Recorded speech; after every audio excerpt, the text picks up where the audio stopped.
Vamos então agora conversar com Marina Grossi. Marina Grossi, boa noite. Ela preside o Conselho Empresarial Brasileiro para o Desenvolvimento Sustentável. Meu boa noite a Marina e principalmente também meu boa noite a minha colega Raquel Landim, a nossa analista de economia, que participa dessa entrevista. Marina, a gente vem tratando de um assunto, como nossa Carol acabou de reiterar, de enorme interesse planetário. A gente pode dizer que é o espírito da nossa época, essa preocupação planetária vai muito além dos grupos de interesse. Mas você representa Marina, um grupo importante.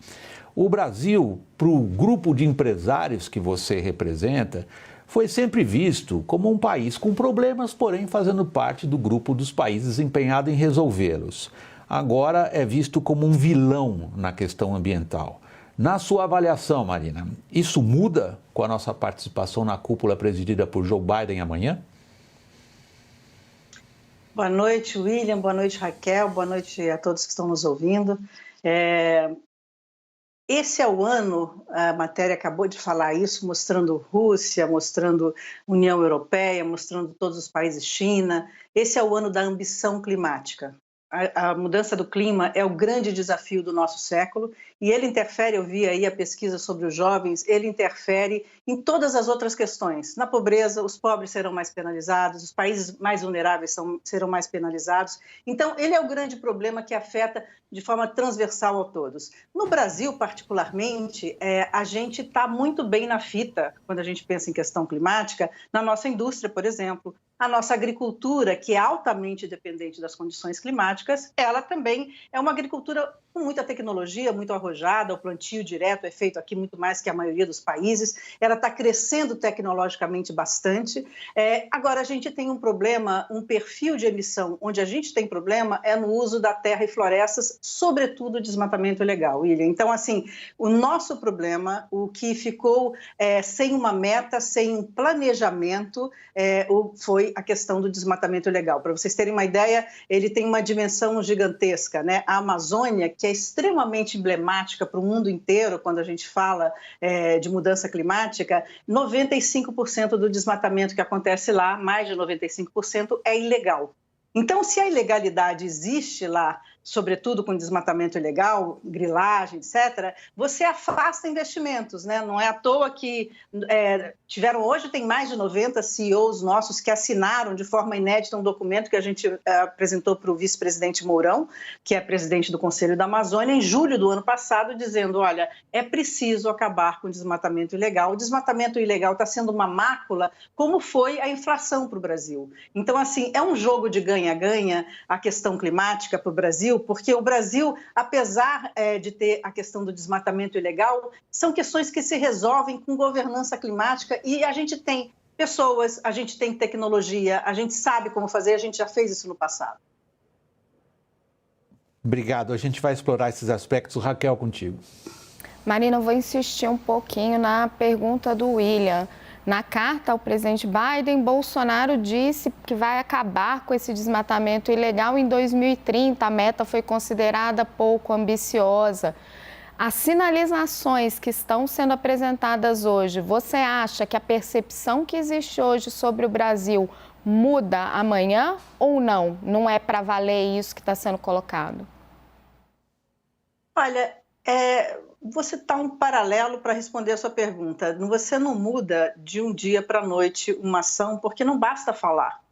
Precisa de ações concretas, né? A gente vai ouvir muito amanhã sobre investidores, por exemplo. A gente está vendo cada vez mais, e eu acho que esse é um ponto, um turning point, um ponto de inflexão muito grande na questão climática, quando você vê uma série de investidores brasileiros, internacionais, o maior gestor de fundos de investimento, que é a BlackRock, dizendo, olha, se não estiver olhando a questão climática, se não estiver obedecendo os critérios ESG, ambiental, social e de governança, eu não vou investir, eu não vou dar recursos para isso. Então, assim, siga o dinheiro. Mas o dinheiro, Raquel, ele não vai simplesmente com promessas. Por isso que eu estou dizendo que não basta falar, é preciso de agir. Então, qual é o plano? Eu acho que o Brasil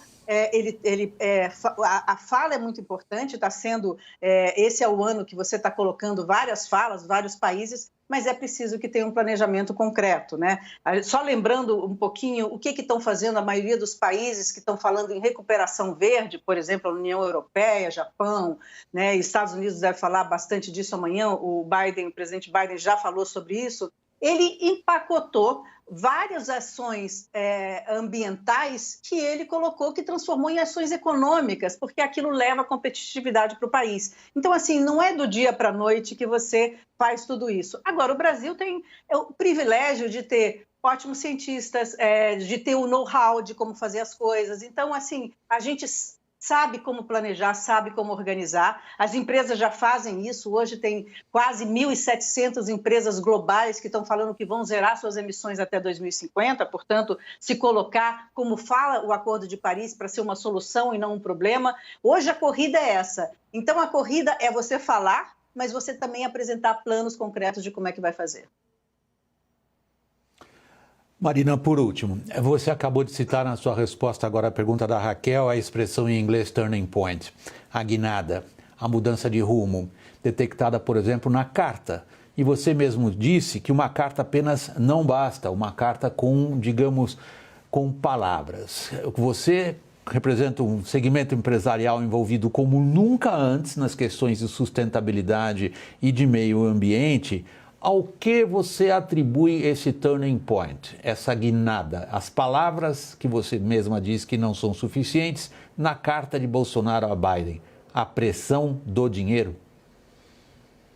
Eu acho que existe uma pressão global impressionante. As transformações econômicas que a gente vai viver nessa década, elas não tiveram nenhum precedente na nossa história. O setor de mobilidade, por exemplo, ele vai se transformar rapidamente. O setor de construção civil com retrofits, então todos esses setores vão estar olhando a questão climática. E é onde está indo o dinheiro, é exatamente isso. A pressão de investidores é um grande turning point, mas na sua reportagem também, que precedeu a nossa entrevista, também se falava do novo padrão. Hoje em dia, antes, as empresas falavam em licença para operar, né? Então, diálogos com a comunidade impactada, etc. Hoje elas falam na licença para vender. As nossas commodities, e o carbono é a nova commodity global, está se preparando para isso, já existe milhões o CBEDS, inclusive, tem um projeto sobre isso no Ministério da Economia. É essa a nova commodity, é aí que o mundo está indo, então é aí que o dinheiro está indo, e o Brasil ele tem uma oportunidade única. O setor empresarial vê a questão climática como oportunidade. Essa transformação hoje é oportunidade. O risco já foi deixado para trás há algum tempo. É claro que a gente tem que olhar sempre o risco, toda transformação. Você tem perdedores, você tem que gerar empregos verdes para aqueles que vão perder empregos. Mas, assim, em termos de oportunidade, o Brasil, com a sua agricultura pujante, com a sua preservação, porque, finalmente, a floresta em pé vai ter valor, né, William e Raquel? Então, assim, isso é algo inédito. A gente está no momento do turning point em condições extremamente favoráveis. Marina Grossi, presidente do Conselho Empresarial Brasileiro para o Desenvolvimento Sustentável, nosso muito obrigado, do Jornal da CNN. Boa noite para você. Eu que agradeço, foi um prazer.